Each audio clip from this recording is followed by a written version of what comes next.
Good time to get ready. A reminder, we're in the hurricane season, and to keep monitoring.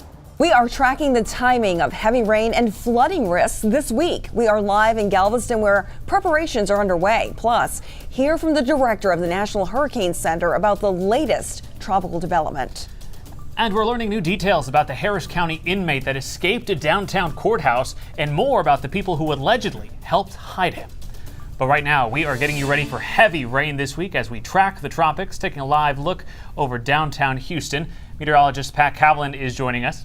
Yeah, Pat, what's the latest in the tropics right now? Well, we have our first system of the season, not fully organized yet. So the National Hurricane Center, instead of giving it a name or the designation of being a tropical depression, they call it a potential tropical cyclone, basically meaning that not all of the pieces are there yet for it to get a proper title. But this is what we're dealing with, a pretty strong area of low pressure now in the southern Gulf. Winds sustained at 40 miles per hour, drifting to the north-northwest at about 10 miles per hour. We do have a forecast track. That's what giving this the designation of a potential tropical cyclone allows for. It allows for tropical storm watches and warnings to go up, and it also allows us to get an actual forecast. So notice the forecast cone for this system takes a hard left as we get into the day tomorrow. So we are not expecting a landfalling system here in the city of Houston or anywhere really in the United States. This makes a total beeline here for northern Mexico by the time we get to Wednesday afternoon as a low-grade tropical storm. That being said, the impacts will still be felt here. So again, what is a potential tropical cyclone?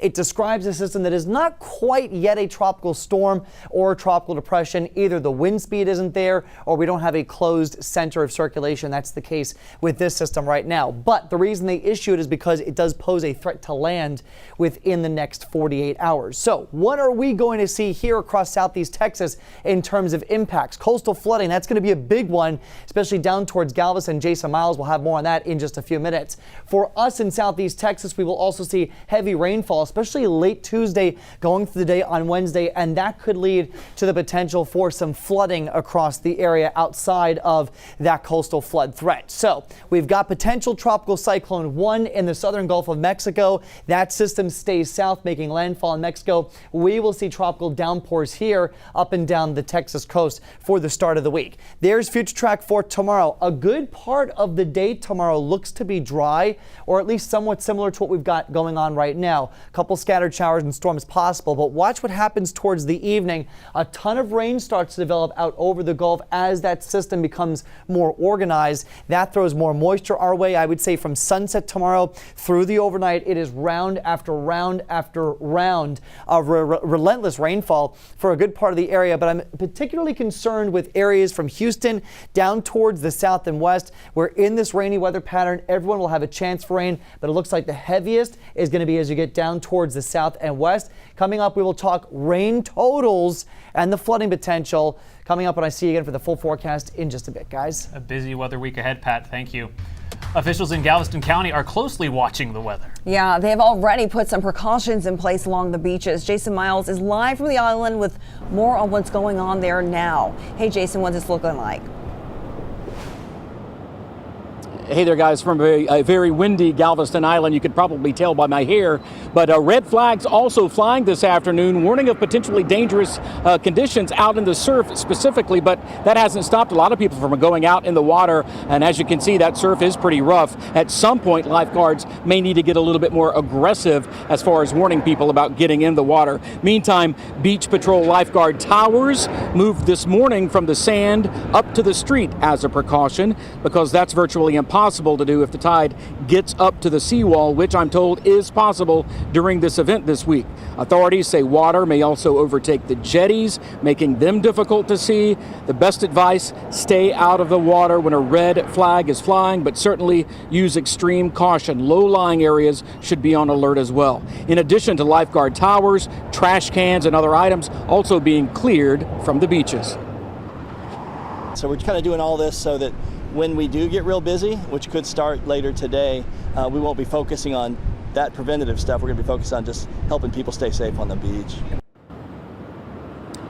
While beach and water safety paramount on the island, of course, Galveston County officials also watching things from the Emergency Operations Center over near League City. We went inside today to learn more about how coordination is key in any type of weather event. We also spoke with the National Weather Service, which happens to be housed in that very same facility. I'll have more on all of that coming up at 5 o'clock. Meantime, Juneteenth, a very big deal here on the island. This is where it started. Events planned for Wednesday, some of them already being pushed back or moved to Saturday. That includes an event at Reedy Chapel, the historic chapel here on the island. You can find out more about all of those changes on KHOU.com. Reporting live from the island, Jason Miles, KHOU 11 News. Enjoy that sunshine while it lasts. Jason, thank you.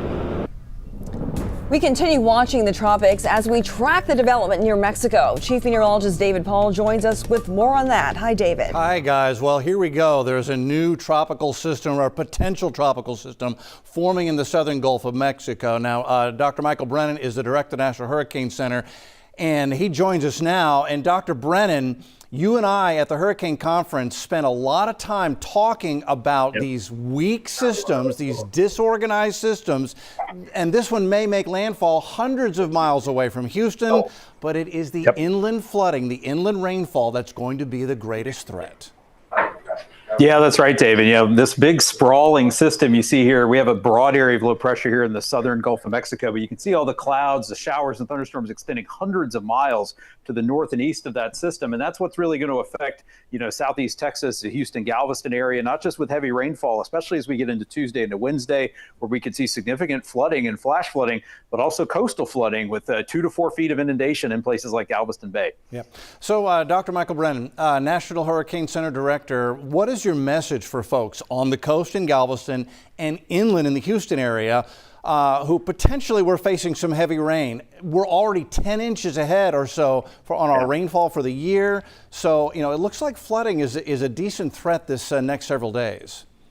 Yeah, this is sort of the risk of flash flooding as we get from, say, tomorrow morning, Tuesday morning into Wednesday morning. And you can see the Houston, Galveston area, southeast Texas is painted with the highest risk that we see here. And that's going to continue as we go into Wednesday as well. And so as a result, we've got flood and flash flood watches in effect for the entire area.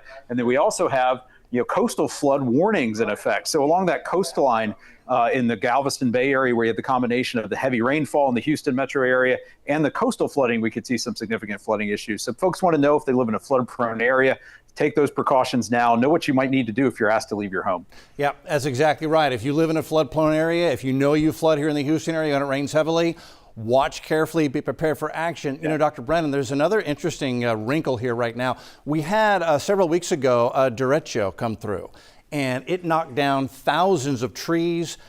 We've been picking up debris for the past several weeks, but many of our drainage ditches are still clogged with debris. And now with this incoming rain, we could see flooding in places that people aren't used to seeing it. Yeah, and that's a good message. Folks, if you can go clean out those ditches, clean out those drains in your neighborhood, that can do a lot to help alleviate the flooding, especially as it rains very quickly. Those high rain rates in urban areas can lead to that sort of flash and urban flooding. And, again, regardless of where the heavy rainfall occurs, or the track of the center, that heavy rainfall is going to extend well to the north. So don't pay too much attention to whether this system goes on and becomes a tropical depression or tropical storm. Just know that heavy rainfall is on the way. All right, Dr. Brennan, thank you so much for your time. We'll stay on top of it and watch it closely and stay in touch with you over the next several days. Cheryl, back over to you. Thanks so much. Thanks, guys. In the last hour, the city of Houston laid out its storm plans. You can follow the latest right now on KHOU.com. We also have the KHOU 11 Hurricane Preparedness Guide with important information like checklists and evacuation routes.